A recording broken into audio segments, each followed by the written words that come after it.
사람은 말에 덕을 쌓는 것이 곧 복을 쌓는 것이다.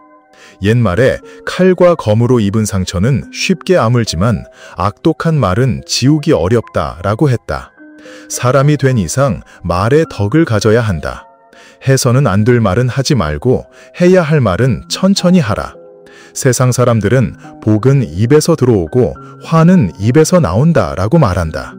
입은 가장 빠르게 업을 짓는 도구로 순식간에 많은 사람에게 죄를 지을 수 있다.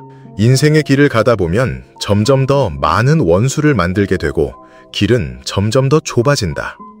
부귀한 운명을 원한다면 우선 입부터 부귀해야 한다. 가정에 복이 깃들길 바란다면 먼저 말에 도리가 있어야 한다.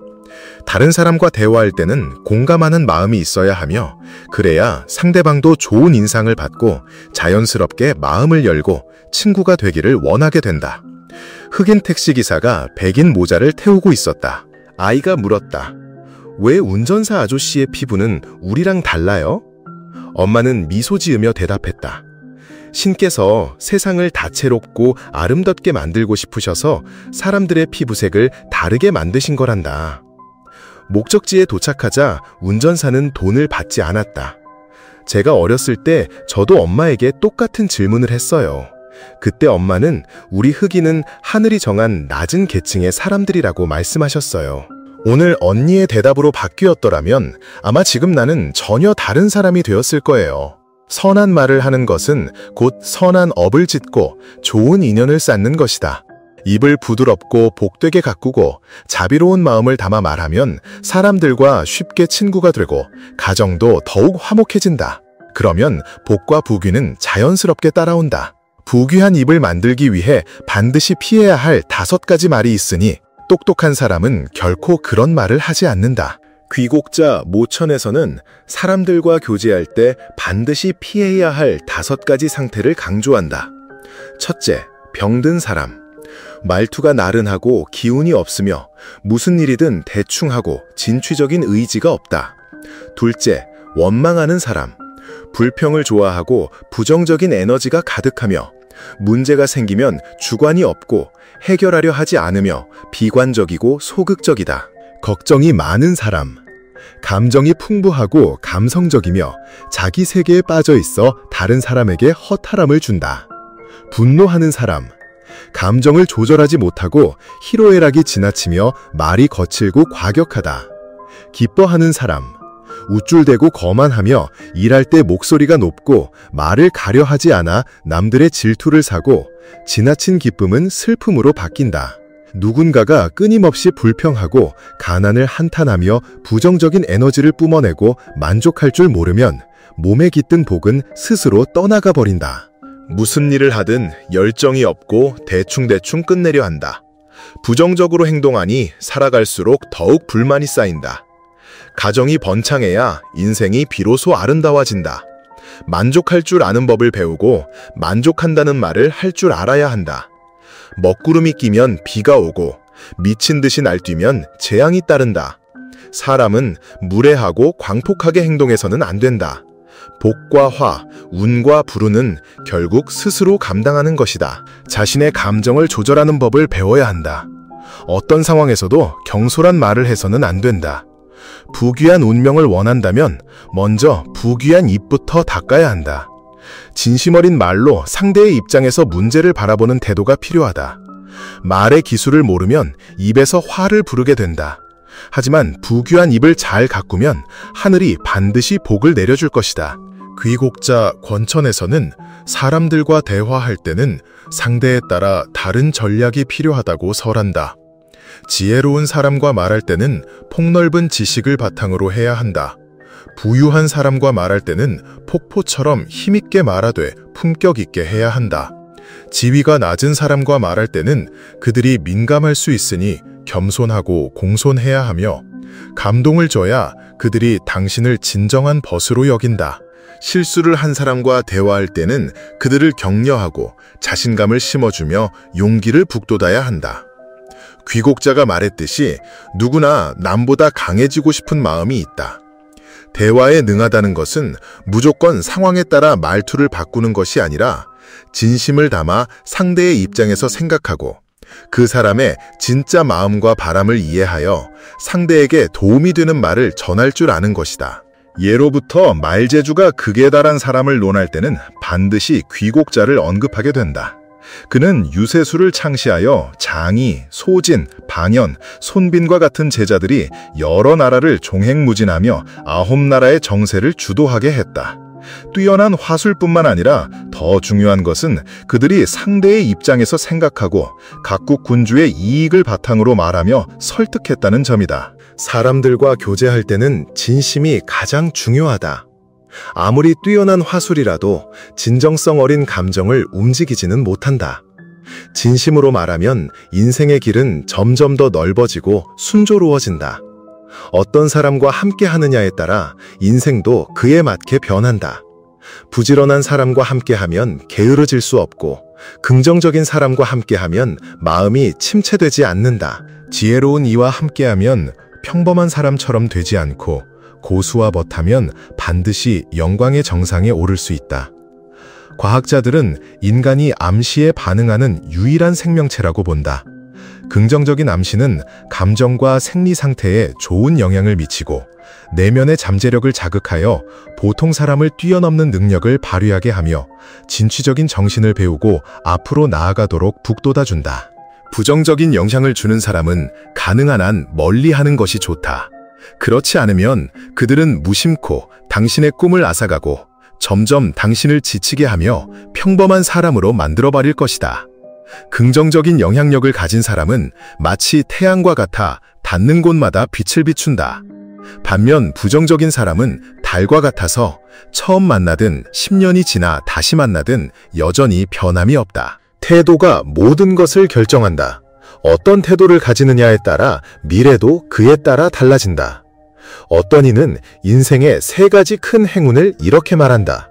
학교에서 좋은 스승을 만나는 것, 직장에서 유능한 동료와 훌륭한 상사를 만나는 것, 결혼에서 마음이 잘 맞는 배우자를 만나는 것이다.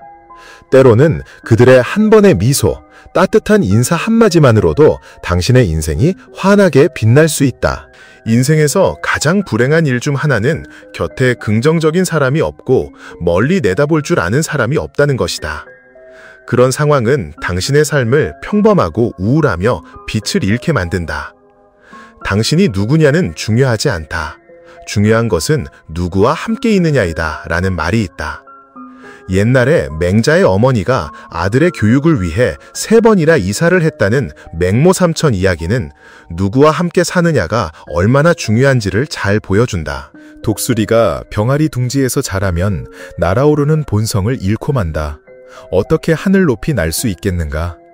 들판의 늑대가 염소떼 속에서 자라면 본성을 잃게 되고 어찌 산과 물을 누비며 대지를 달릴 수 있겠는가? 아무리 뛰어난 사람이라도 부정적인 영향력을 주는 이들과 함께하면 성장하려는 압박감이 사라지고 앞으로 나아가려는 동력을 잃어버려 결국 평범하고 보잘것없는 사람이 되고 만다. 당신이 하늘 높이 나는 독수리처럼 되고 싶다면 반드시 독수리와 함께 날아야 한다. 제비와 친구가 되려 해서는 안 된다. 당신이 들판을 누비는 늑대처럼 되고 싶다면 늑대 무리와 함께 나아가야지 염소떼와는 함께 할 수 없다. 똑똑한 사람이 되고 싶다면 똑똑한 사람 곁에 있어야 한다. 스스로 똑똑하다고 생각한다면 더더욱 지혜로운 사람들과 함께해야 당신의 지혜도 날로 깊어질 수 있다. 당신이 스스로를 뛰어나다고 생각한다면 역시 뛰어난 사람 곁에 있어야 더 빛날 수 있다. 속담에 끼리끼리 논다는 말이 있다. 한 기숙사 전체가 대학원에 합격하고 한 반에서 많은 사람이 성공하는 것도 바로 이런 이유에서다. 좋은 책을 읽고 훌륭한 사람과 인연을 맺는 것, 이 2가지는 인생에서 가장 큰 행운이라 할 수 있다. 한 사람의 가치가 높고 낮은지는 주변 친구들에 의해 크게 좌우된다. 친구들이 뛰어날수록 당신의 가치도 높아지고 당신의 일에도 더 큰 도움이 된다. 친구는 평생 없어서는 안 될 소중한 자산이다. 그들은 서로 도우며 격려해주고 당신이 백전백승하며 앞으로 나아가도록 힘이 되어준다. 인생의 신비로움은 바로 그런 동행자가 곁에 있다는 데 있다. 인생의 아름다움은 내가 누군가에게 장미를 건넬 때 내 손에도 향기가 남는 데 있다. 인생이란 바로 그런 것이다. 지혜로운 사람 곁에 있고 싶다면 당신도 지혜로워야 한다. 뛰어난 사람 곁에 있고 싶다면 당신도 뛰어나야 한다.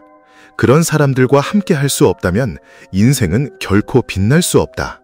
사랑도, 결혼도, 가정도, 일도 모두 마찬가지다. 사후에도 스스로를 변명하지 않았다. 동진시대의 고팡은 한때 어사로 임명되었고 선주에서는 장종나의 판관이었다. 그 당시 군사학교에 다니던 학생 중에 단홍진이라는 사람이 있었는데 관청의 나무를 훔쳐 가족용품을 만들었다. 장종나는 이 사실을 알게 된 후 크게 분노하여 그를 죽이려 했다. 목숨을 부지하려던 단홍진은 거짓 자백을 하며 모두 고팡이 시킨 일입니다 라고 진술했다. 장종나는 고팡에게 단홍진의 말을 확인하고자 물었다. 뜻밖에도 고팡은 그 일이 자신이 시킨 것이라며 책임을 떠안았다. 그 덕분에 단홍진은 사형을 면할 수 있었다. 장종나는 곧바로 만관의 돈과 말 한 피를 고팡에게 주고 그를 내쫓았다. 고팡은 묵묵히 자리를 떠났고 처음부터 끝까지 자신의 억울함에 대해 단 한마디 변명도 하지 않았다. 이후 장종나는 다시 고팡을 불러들일 수밖에 없었다. 1년이 넘은 뒤 장종나의 측근이 고팡이 스스로 죄를 뒤집어 쓴 것은 한 사람의 목숨을 구하기 위함이었다고 전했다. 장종나는 크게 놀랐고 그 후 고팡을 더욱 극진히 대접했다. 48. 금을 발견하고도 취하지 않다. 재산을 남에게 베푸는 일은 어렵지 않다. 그러나 자신의 재산을 침해한 사람에게 선의로 대하는 것은 누구나 도달할 수 있는 경지가 아니다. 장지상은 태학에 있을 때 가족이 그에게 금 한 덩이를 보내주었다. 그런데 장지상이 외출한 사이 같은 방을 쓰던 친구가 그의 짐을 열어 그 금을 훔쳤다. 학교의 관리관은 그 친구를 불러 조사했고 금을 발견하자 장지상은 오히려 이 금은 저 친구의 것이 아닙니다 라고 말했다. 금을 훔쳤던 그 친구는 밤중에 몰래 그 금을 장지상의 옷 속에 다시 넣어두었다. 장지상은 그 친구가 매우 어려운 형편이라는 것을 알고 금의 절반을 그에게 주었다. 선인들은 말하길 장지상이 금을 남에게 주는 일은 누구나 할 수 있는 일이지만 급박한 상황에서 잃어버린 금을 다시 찾았을 때 그것을 자기 것이라고 주장하지 않은 것은 누구나 할 수 없는 일이라 했다. 49. 도둑이 갱생하도록 돕다. 조주의 유영희는 본래 도시 사람이었으며 성품이 성실하고 의롭고 자신의 이익을 위해 남을 해치는 일이 없었다. 말년에는 집안 형편도 비교적 넉넉했다. 어느 날 밤 한 사람이 그의 집에 도둑질하러 들어왔다. 그의 아들 몇 명이 그 도둑을 붙잡았는데 알고 보니 이웃집 아들이었다. 유영희는 도둑에게 물었다. 평소에 너는 나쁜 짓을 한 적이 없는데 어째서 한밤중에 힘들게 도둑질을 하느냐? 그 사람이 대답했다. 가난이 극에 달해 어쩔 수 없이 이 길을 택했습니다. 유영희는 그에게 무엇이 필요한지 물었다. 도둑은 음식과 옷을 사기에 충분한 1만관의 돈이면 됩니다 라고 말했다. 유영희는 곧바로 그에게 정확히 그만큼의 돈을 주었다. 도둑이 막 가려는 순간 유영희가 그를 다시 불렀다. 그는 유영희가 마음을 바꿔 자신을 고발하려는 줄 알고 매우 두려워했다. 그러자 유영희는 말했다. 너처럼 가난한 사람이 1만관의 돈을 들고 가면 야간 순찰자들이 너를 의심할지도 모르니 조심해라. 유영희는 그 도둑을 아침까지 머물게 한 뒤에야 돌려보냈다. 도둑은 크게 부끄러움을 느껴 마침내 선량한 백성이 되었다. 이웃 사람들은 유영희를 대선인이라 불렀다. 유영희는 또한 유능한 아이들을 선발하여 학교를 세우고 명망 높은 스승을 초청해 가르치게 했다.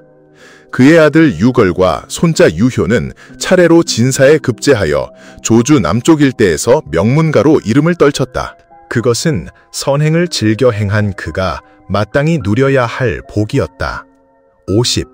하인을 살려주는 길을 열다. 북송십의 명장인 장제현은 원래는 우수뷰였으나 후에 강남 지역의 전운사로 승진하였다. 어느 날 그는 집에서 연회를 열었고 한 하인이 몰래 은으로 된 물건 몇 개를 훔쳐 몸속에 숨겼다. 재현은 문 뒤에서 이를 모두 보았지만 아무 말도 하지 않았다. 그 후 말년이 되어 재현은 재상직에 올랐다. 그의 집에 있던 많은 하인들도 벼슬을 받았으나 유독 한 하인만은 아무런 관직이나 녹봉이 없었다. 그 하인은 한가한 틈을 타 재현 앞에 무릎을 꿇고 말하였다. 소인이 주인님을 가장 오래 모셨습니다. 소인보다 나중에 온 사람들은 모두 벼슬을 받았는데 어째서 주인님은 소인을 잊으셨습니까? 라며 울음을 멈추지 않았다. 재현은 말하였다. 원래는 말하고 싶지 않았으나 네가 오히려 나를 원망하는구나. 너는 강남에 있을 때 은으로 만든 물건 몇 가지를 훔친 일을 기억하느냐? 이 일은 내가 마음속에 30년 가까이 간직해왔으며 누구에게도 말한 적이 없고 심지어 너 자신조차도 모르고 있었을 것이다. 지금 나는 재상의 자리에 있으니 관원을 임명하고 해임하며 어진 이를 권장하고 탐관오리를 밝히는 일을 하고 있다. 도둑질을 한 자를 어떻게 벼슬 자리에 천거할 수 있겠느냐? 네가 오래도록 나를 모신 정을 생각하여 지금 30만 관의 돈을 주겠다. 이제 떠나거라. 스스로 평온한 곳을 찾아 살아가도록 하라. 내가 지난 일을 밝혔으니 너도 부끄러움을 느껴 더 이상 이곳에 머물 수 없을 것이다. 하인은 몹시 놀라고 눈물을 흘리며 작별을 청하였다. 옛사람이 말하길 남에게 길을 양보해야 자기의 길이 넓고 탁 트인다 하였다. 예로부터 시기를 잘 맞추어 양보하고 나아갈 줄도 물러설 줄도 알며 다투지 않는 사람은 인생에서 해보다 이익을 더 많이 얻어왔다. 양보하는 사람은 패배자가 아니며 나약하거나 비굴한 사람도 아니다. 그는 존중을 알고 진퇴를 아는 사람이다. 한 걸음 물러서면 바다는 넓고 하늘은 높다는 말처럼 그것은 하나의 인격이자 높은 지혜이며 깊은 수양이다. 양보할 줄 아는 사람은 참으로 귀한 사람이다. 그들은 적절한 때에 자신의 의견과 관점, 개인적인 이익을 내려놓고 타인을 위한 길을 열어준다. 내려놓는다는 것은 지는 것이 아니라 사람의 마음을 얻는 승리이다. 여기서 지식의 등불 채널은 여러분께 한 문장을 전하고자 한다. 미소 하나가 하루를 바꾸고 포옹 하나가 한 줄을 바꾸며 말 한마디가 인생을 바꿀 수 있다. 여러분께서 각자만의 교훈을 스스로 되새기셨으리라 믿습니다. 여러분이 겪은 경험에서 얻은 교훈을 댓글란에 나누어 주시면 모두가 함께 배우는데 큰 도움이 될 것입니다. 이 내용이 마음에 드셨다면 좋아요 버튼을 눌러 더 많은 사람들에게 전해질 수 있도록 해주세요. 지식의 등불 채널 팀은 이 영상을 시청해주신 여러분의 소중한 시간에 진심으로 감사드립니다.